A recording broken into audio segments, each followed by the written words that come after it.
God has exposed in me some of my strengths and my weaknesses through the influence of other people.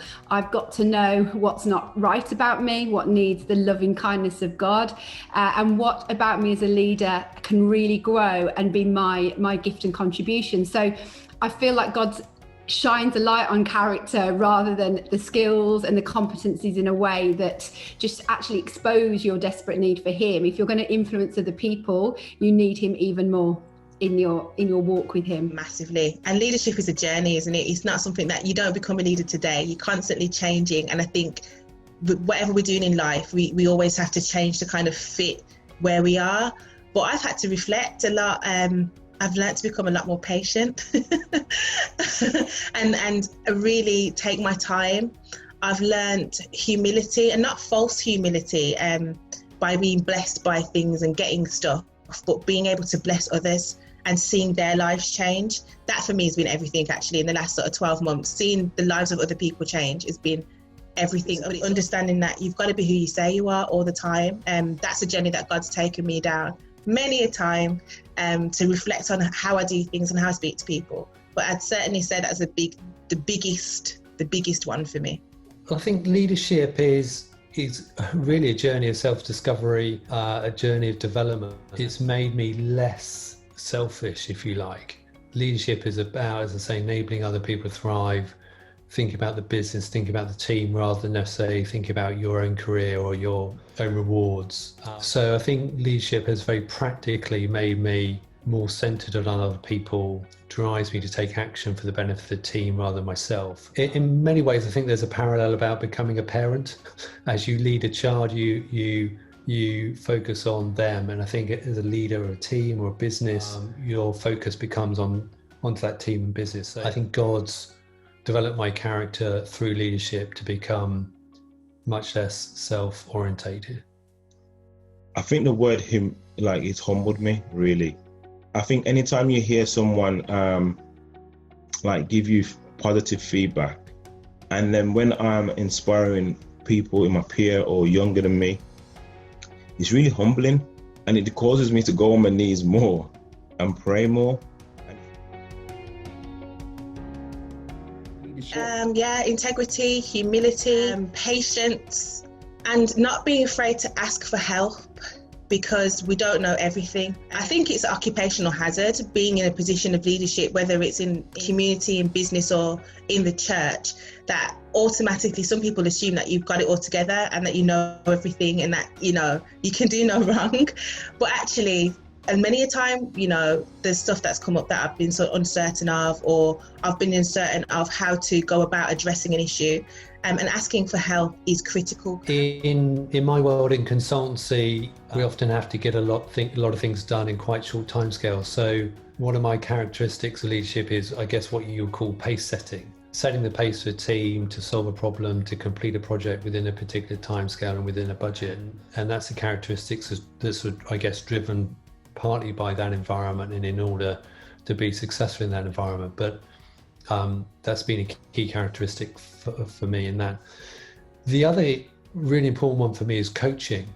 So in one of the organizations I led, we trained every line manager to being an accredited coach, which had a massive change on the culture of the business, because effectively it trained people to listen attentively and actively. So that coaching style and listening to others has been really, really important.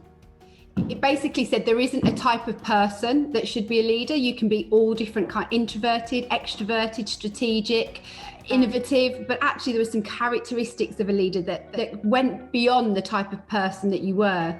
And those characteristics have really stayed with me. One of those is trust, the need to really trust your leaders, that they are who they say they are.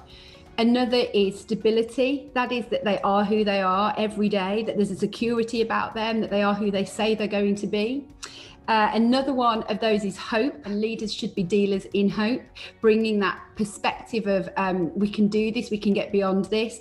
And finally, the final characteristic is around compassion. Compassion isn't just sitting with somebody and being sad with them, it's sitting with them and helping them and supporting them through what might be difficult for them. I think there's nothing worse than someone that says one thing and does another. I really believe in not promising or doing anything or saying I'm going to do something without really being determined to do it, to be honest, and to really hit everything with like determination and passion. I just don't believe in just doing things for tokenism, and that even extends to the Christian world. I just think that we should be comfortable enough in knowing our identity in Christ to know when to say no to stuff, because not everything is for us to do.